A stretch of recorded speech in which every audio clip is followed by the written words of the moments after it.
Hello बच्चों, good morning. आज 29 अप्रैल ये मॉर्निंग की क्लास है और ये आपको कंटेंट टैब में मिल रही है। और आज हमें यूनिट नंबर 2 शुरू करना है।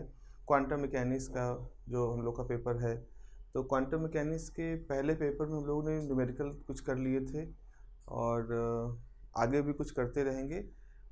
अभी हम लोग को यूनिट नंबर 2 शुरू करनी है और यूनिट नंबर 2 का जो पहला टॉपिक है that is the uncertainty principle, Heisenberg uncertainty principal.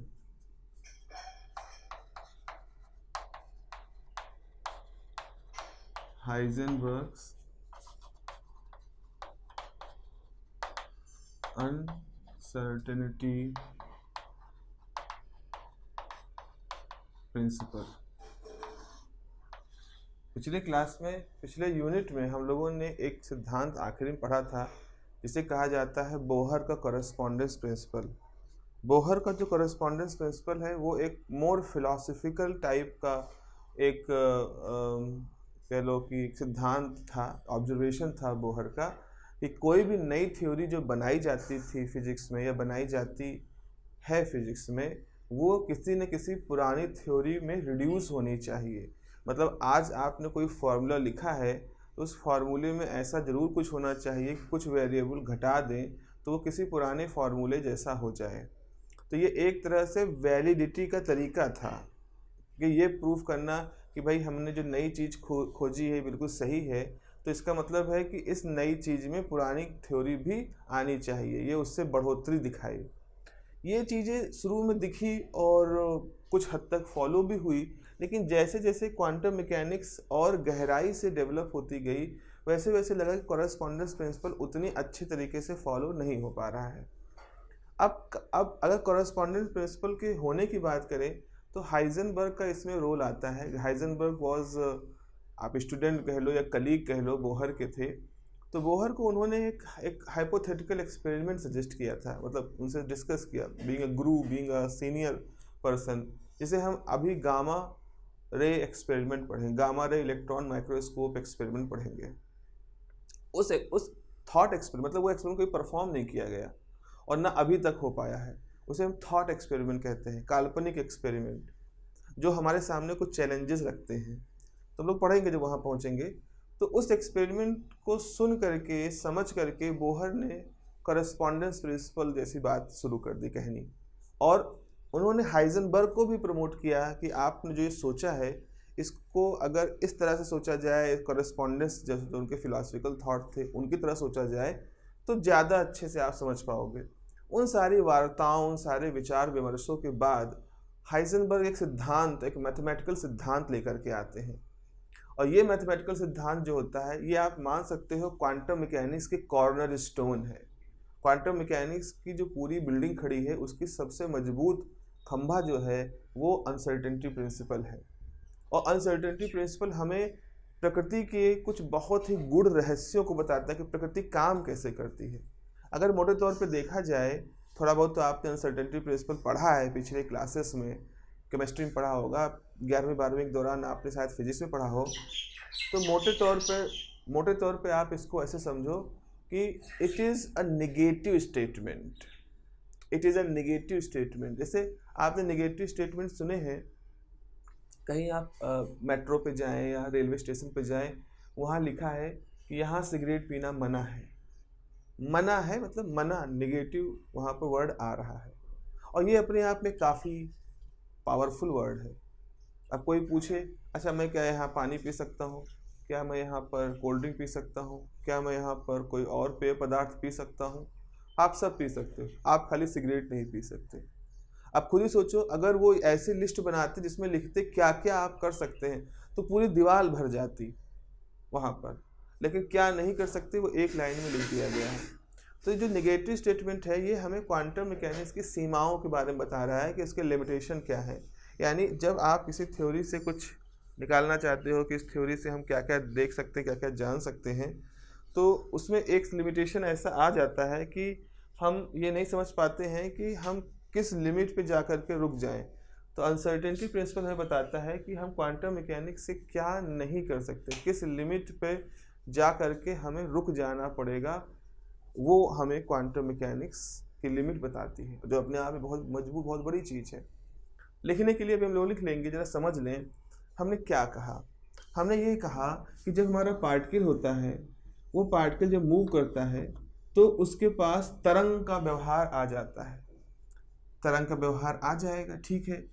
अब यहाँ पर दो तरह की पिक्चर है जो बच्चों आपके दिमाग में बन सकती है, या कई बार कई टीचर हैं जो इस तरह की पिक्चर अपने दिमाग में बनाए रखते हैं।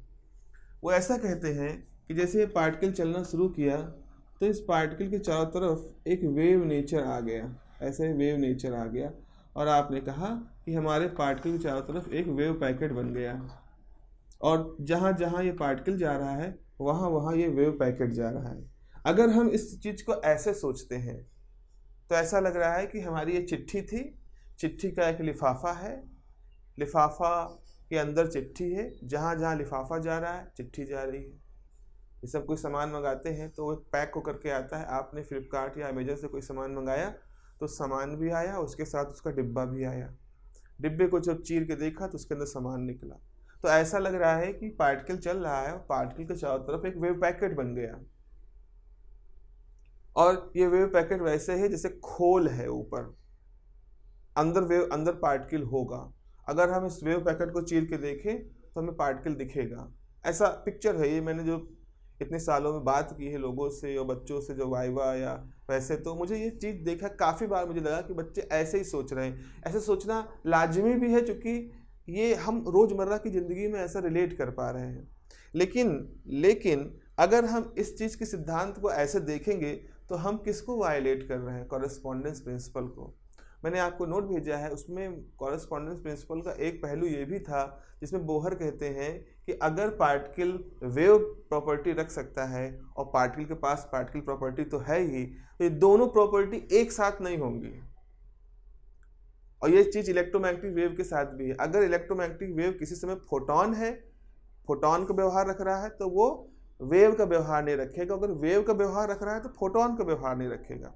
अगर आप इस पिक्चर को मानते हो तो आप ये कह रहे हो कि उसी समय वो पार्टिकल भी है और उसी समय उसके चारों तरफ घेरी हुई वेव भी है, जो कि संभव नहीं है। तो कॉरेस्पॉन्डेंस प्रिंसिपल के हिसाब से या तो ये पार्टिकल है या वेव है। तो अगर हम कह रहे हैं कि हमारा पार्टिकल वेव पैकेट है तो इसका मतलब ये पार्टिकल ही अब वेव में बन चुका है। अब पार्टिकल नाम कोई चीज़ यहाँ नहीं रहेगी, अब सिर्फ वेव रही। वो आपने कहा अरे तो अब हम पार्टिकल कैसे पाएंगे? ठीक है, वेलोसिटी का सारा मसला है। जब ये वेव पैकेट स्लो डाउन होगा, जब वेव पैकेट एक तरह से मान लो रुकना शुरू करेगा, तो वेव पैकेट कहाँ विस्तार है? वेव पैकेट का विस्तार इतनी दूरी तक है, इसको हम मान लें L distance. Wave packet L distance का है। जब ये वेव पैकेट रुकना चाहेगा तो ये फिर से पार्टिकल के फॉर्म में कन्वर्ट होगा। तो अब सवाल ये है कि जब ये पार्टिकल के फॉर्म में फिर से आएगा तो वो पार्टिकल इस एल दूरी में से कहाँ होगा? जैसे फॉर इंस्टेंट हमारे पास ये पार्टिकल था, चलना शुरू किया। अब मान लो हमने ये कह दिया कि भाई ये हमारा वेव पैकेट है, पार्टिकल चल रहा है, ये अब वेव पैकेट में बन गया। अब पार्टिकल नहीं है, अब मेरा जो हाथ है ये वेव पैकेट है, हाथ की अपनी लंबाई है। फिर हम कहेंगे जब ये चलते चलते रुकने वाला होगा, जब इसकी पार्टिकल बिहेवियर फिर से इसको मिलेगा तो ये सारी वेव सिमट करके पार्टिकल बन जाएंगी। ये कुछ ऐसा रहेगा, इमेजिन करो इसको। बड़ा वेयर्ड सी चीज़ है, बड़ी इंटरेस्टिंग सी चीज़ है। पार्टिकल था, अब पार्टिकल इस तरह से एक वेव पैकेट के फॉर्म में कन्वर्ट हो गया, धुआं धुआं धुआं ऐसा हो गया, चल रहा है। और फिर ये पार्टिकल का सारा ये जो वेव है ये एकदम से संकुचित होकर के फिर पार्टिकल बन जाएगा।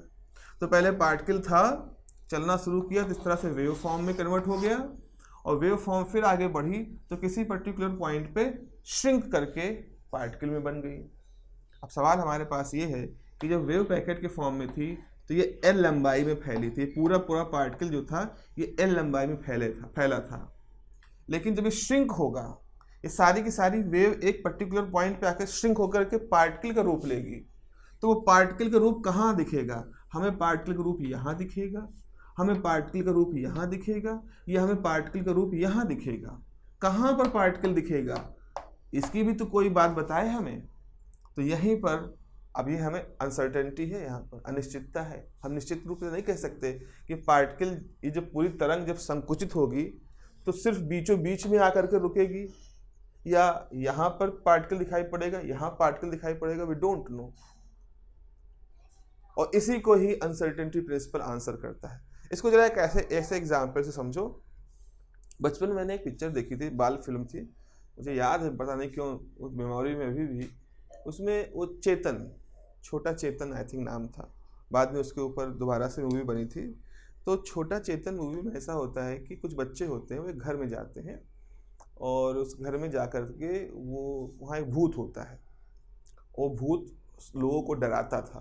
वो घर का मालिक था या ऐसा कुछ था, कोई घर में रहे ना, उसकी प्रॉपर्टी पे कोई कब्जा ना करे, इसलिए वो लोगों को डराता था, ऐसा शायद कुछ था।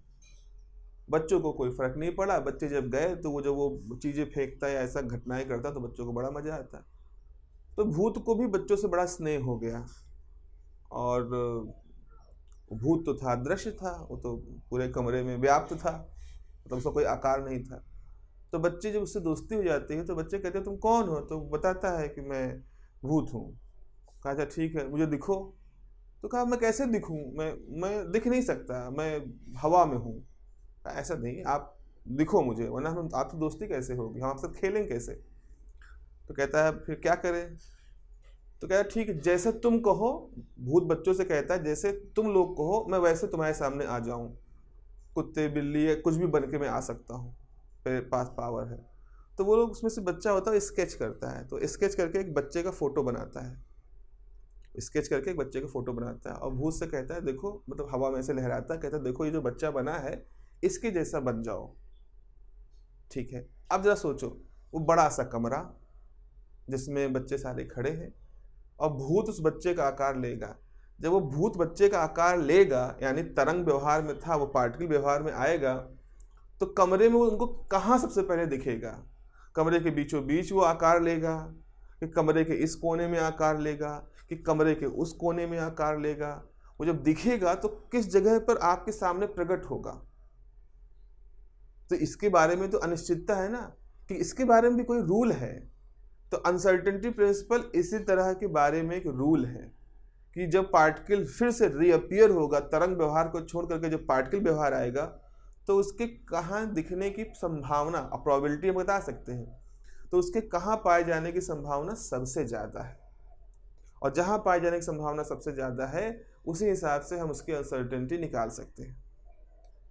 तो आइंस्टीन ने कहा कि इस अनिश्चितता को जब हम समझना शुरू करते हैं तो हमारे पास एक और तरह की अनिश्चितता आ जाती है, और वो अनिश्चितता होती है उस पार्टिकल के मोमेंटम की। तो हाइजेनबर्ग कहते हैं कि जब पार्टिकल वेव फॉर्म में कन्वर्ट होता है, वापस से वेव फॉर्म से पार्टिकल सब कन्वर्ट हो रहा होता है, तो हम उसकी पोजीशन के बारे में भी अनिश्चित होते हैं, और साथ ही साथ उसकी वेलोसिटी, उसके मोमेंटम के बारे में भी हम अनिश्चित होते हैं। तो हमारे पास अनिश्चितताएं होती हैं पोजीशन के बारे में, अनिश्चयताएं होती हैं मोमेंटम के बारे में, और इन्हीं अनिश्चितताओं के अंतर्गत ही हमारी क्वांटम मैकेनिक्स काम करती है। हम इस बाउंड्री से बाहर नहीं जा सकते। फिलॉसफिकल से है, ये काफ़ी फिलॉसफिकल है, बट हम इसका फिलॉसफिकल एस्पेक्ट नहीं देखेंगे, हम इसका फिजिकल एस्पेक्ट देखेंगे और इसके कुछ एप्लीकेशंस पढ़ेंगे, जैसा कि आपके सिलेबस में मेंशन है। चलिए लिख लें इसके बारे में। इन 1927, 1927 की बात है, इन 1927 Heisenberg proposed in 1927 Heisenberg proposed one of the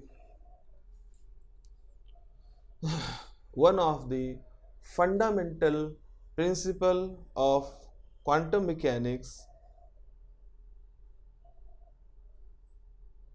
one of the fundamental principle of quantum mechanics known as one of the fundamental principle of quantum mechanics known as uncertainty principle.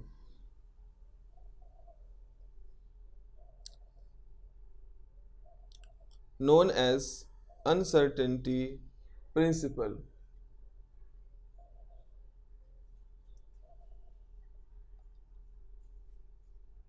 full stop. With the help of this principle,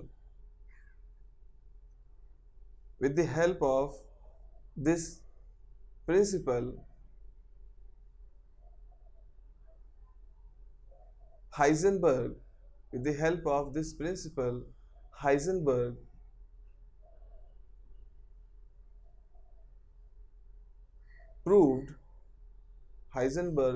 proved many important results.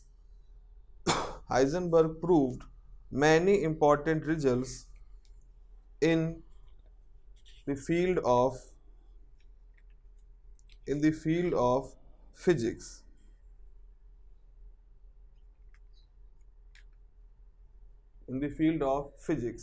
Such as पहला point लिखो, point wise लिख लो.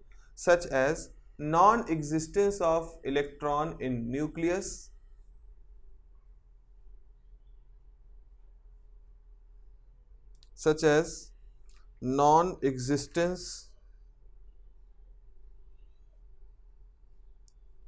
उन्होंने इससे क्या किया, non existence of electron in nucleus. दूसरा उन्होंने proof किया कैलकुलेशन ऑफ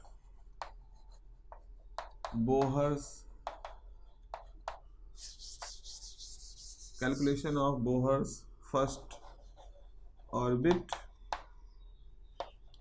तीसरा calculation of binding energy of atom.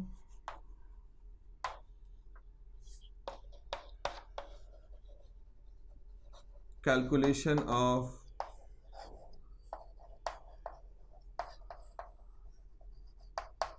Zero point energy of harmonic oscillator. पांचवा एस्टिमेशन ऑफ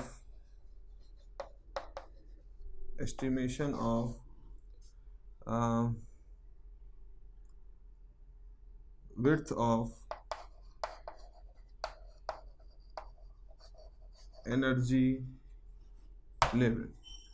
and sixth है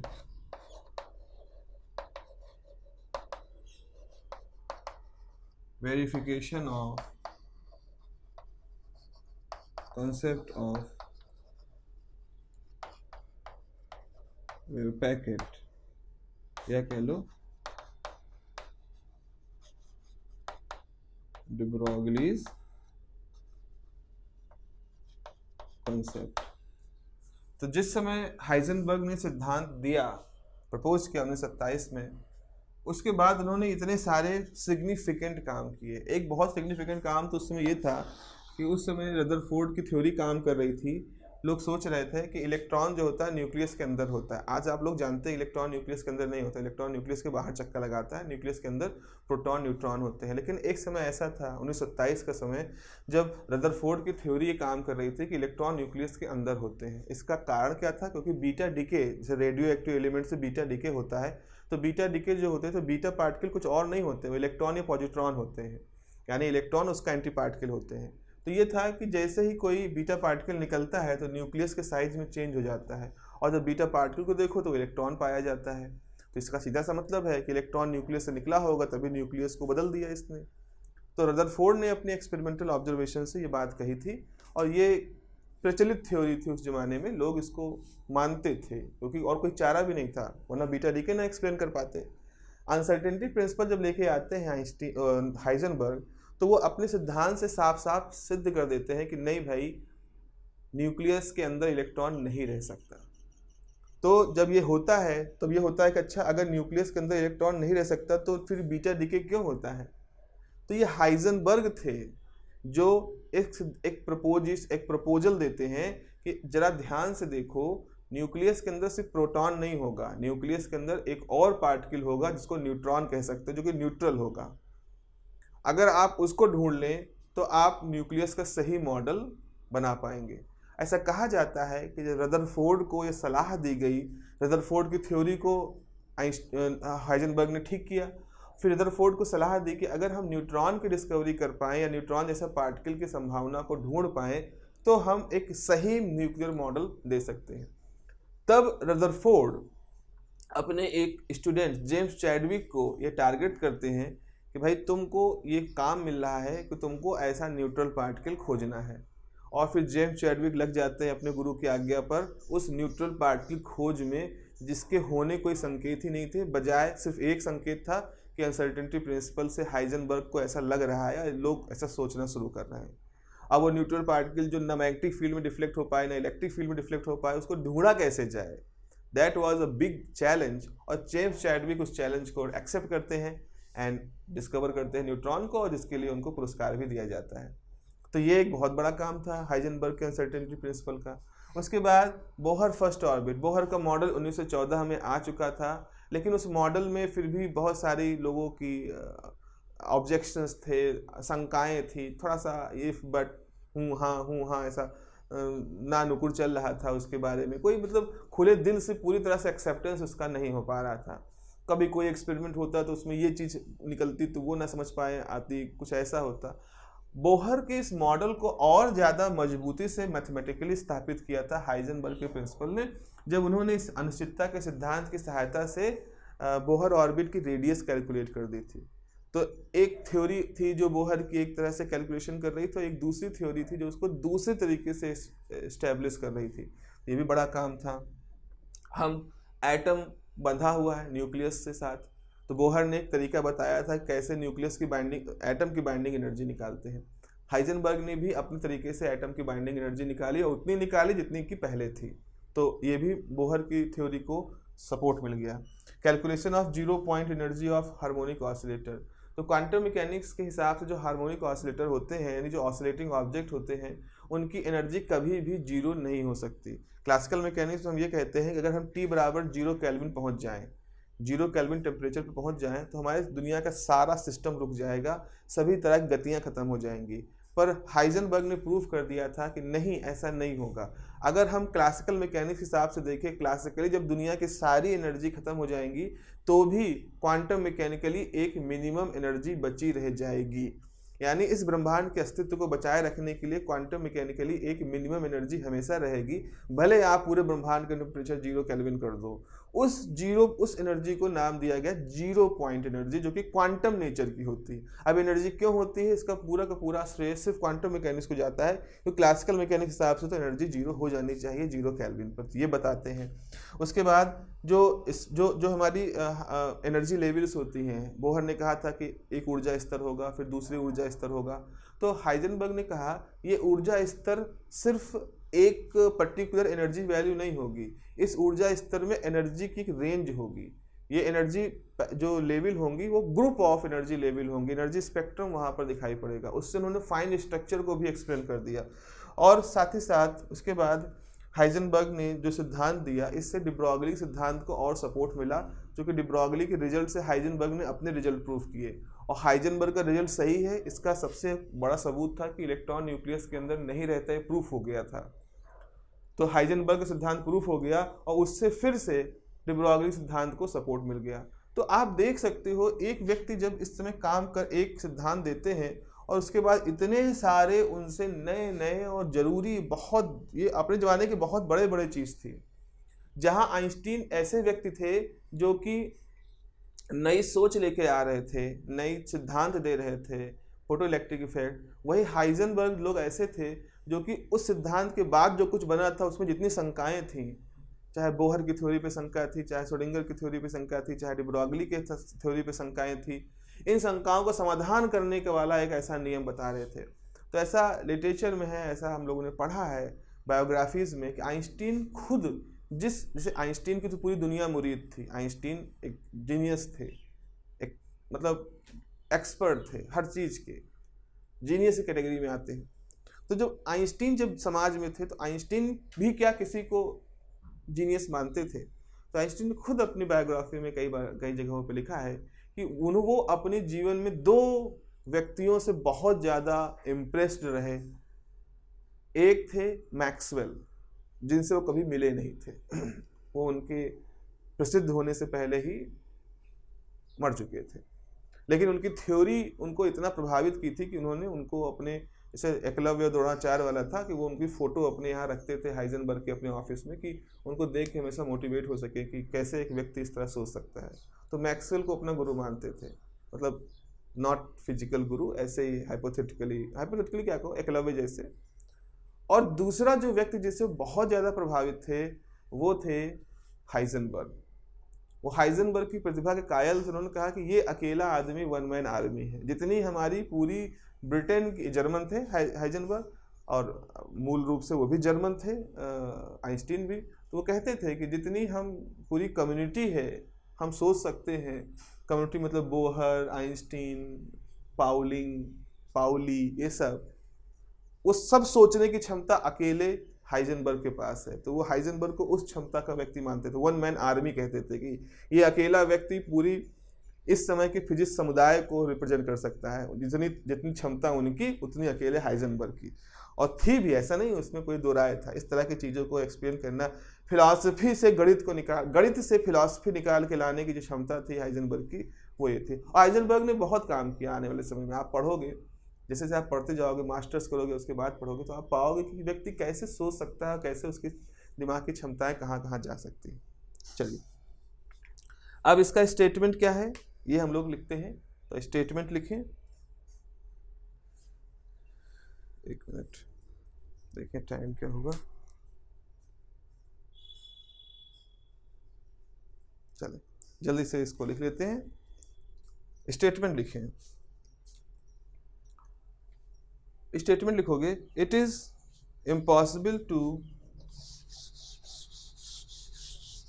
लिख देता हूं,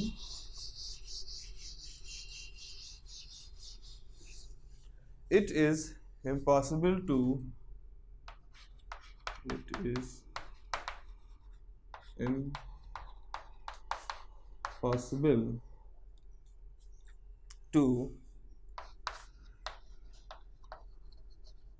measure accurately,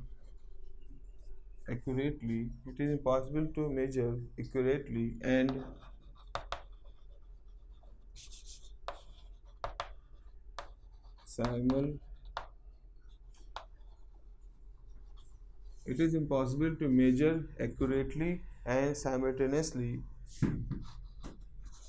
the value of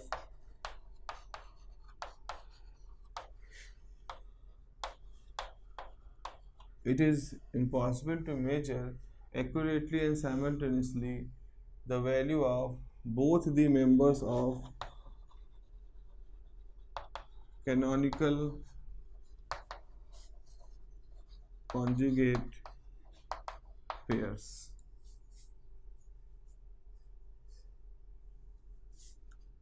That explain the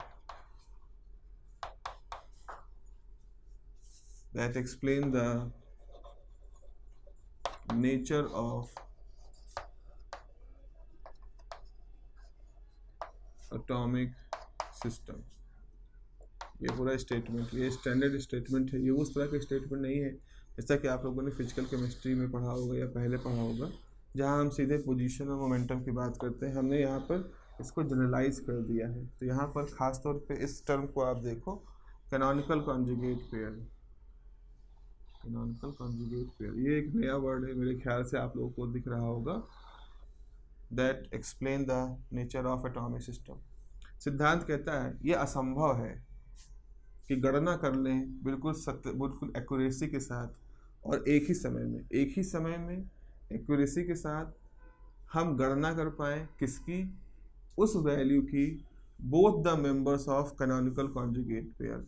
canonical conjugate pair एक समूह है जिसमें 2 फिजिकल क्वांटिटी होती हैं। तो हम उन 2 फिजिकल क्वांटिटी की कैलकुलेशन एक ही समय में, साइमल्टेनियसली मतलब एक ही समय में शुद्धता के साथ नहीं कर सकते, इम्पॉसिबल। जिसको इस लाइन को देखो, कैनोनिकल कॉन्जुगेट जो पेयर है उसके दोनों मेंबर की एक्यूरेटली शुद्धता के साथ साइमल्टेनियसली एक ही समय में गणना संभव ही नहीं है, असंभव है। तब यहाँ पे सवाल उठते हैं, ये क्या चीज़ है कैनोनिकल कॉन्जुगेट पेयर? तो canonical conjugate pair physical variables का ऐसा पेयर होता है, मतलब दो फिजिकल वेरिएबल इसके अंदर होते हैं जो कि किसी एटॉमिक सिस्टम को सही सही समझा पाते हैं। हाइजेनबर्ग ने 3 ऐसे पेयर बताए थे, एक होता है पोजीशन मोमेंटम, एक होता है एंगुलर मोमेंटम, एक होता है एनर्जी और लाइफ टाइम। तो हाइजेनबर्ग कहते हैं x और p एक कैनोनिकल कॉन्जुगेट पेयर है, थीटा और j दूसरा कैनोनिकल कॉन्जुगेट पेयर है, e और t तीसरा कैनोनिकल कॉन्जुगेट पेयर है। तो हाइजेनबर्ग के सिद्धांत के हिसाब से हम एक एक्सपेरिमेंट में एक ही बार में साइमल्टेनियसली मतलब एक ही बार में एक्यूरेटली मतलब शुद्धता के साथ x और p दोनों की वैल्यू सही सही नहीं निकाल सकते, थीटा और j दोनों की वैल्यू एक्यूरेटली नहीं निकाल सकते, लाइफ टाइम और एनर्जी वैल्यू एक साथ नहीं निकाल सकते, असंभव है। हम जब पढ़ते हैं फिजिकल केमिस्ट्री या 12th में इस डेफिनेशन को तो कैसे लिखते हैं, it is impossible to calculate the accurate and simultaneous value of position and momentum. हम अपनी बात केवल पोजीशन मोमेंटम तक रखते हैं, लेकिन हाइजेनबर्ग ने इस बात को स्थापित किया था, सिद्ध किया था कि सिर्फ पोजीशन और मोमेंटम ही नहीं है हमारे काम के, हमारे लिए थीटा और जे भी है, ई और टी भी है। तो फिजिक्स के लिहाज से आपको ये डेफिनेशन कैनोनिकल कॉन्जुगेट के टर्म में समझनी है, ठीक है। केमिस्ट्री वगैरह में क्या होता है, पोजीशन मोमेंटम से आगे बात बढ़ती ही नहीं है उनके एप्लीकेशंस में, तो वहाँ पे नहीं जाते हैं इतने सारे कैनोनिकल कॉन्जुगेट ये सब। कैनोनिकल का कुछ मतलब और नहीं होता, कैनोनिकल मतलब होता है स्टैंडर्ड। अगर डिक्शनरी मीनिंग देखोगे तो स्टैंडर्ड वर्ड को पुराने ज़माने में, पुरानी अंग्रेजी में कैनोनिकल कहा जाता था। और कॉन्जुगेट का मतलब होता है जुड़ा होना, संबंधित होना।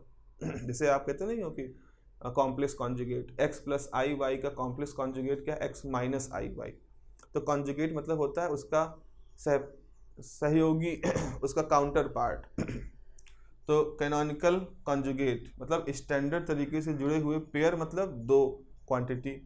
तो कैनोनिकल कॉन्जुगेट पेयर का मतलब होता है एक स्टैंडर्ड तरीके से जुड़ी हुई दो क्वांटिटी। और ऐसी दो क्वांटिटी कौन कौन सी है, position momentum, angular displacement, angular momentum, energy और लाइफ टाइम। इस तरह से हमने यहाँ पर एक अनसर्टेनिटी प्रिंसिपल का जनरलाइज सिद्धांत पढ़ा। ये जनरलाइज है, जनरलाइज मतलब ये सिर्फ एक दो क्वांटिटी को नाम नहीं ले रहा, जितनी भी क्वांटिटियाँ हैं उनको ले रहा है। खास बात यहाँ पर आप सोचिएगा, हम इस तरह के इनके परमुटेशन नहीं लिख सकते कि एक्स थीटा लिख दें, ये एक परमुटेशन हो गया, ई और जे लिख दें, एक परमुटेशन हो गया, पी और टी लिख दें, एक परमुटेशन हो गया। No, these are not the canonical conjugate pair, only these three are known as the canonical conjugate pair. तो 6 वेरिएबल है, लेकिन इसी तरीके से एक्स और पी, इनका कोई और कॉम्बिनेशन आप लोगे तो कैनोनिकल कॉन्जुगेट पेयर नहीं बनेगा, यही बनेगा।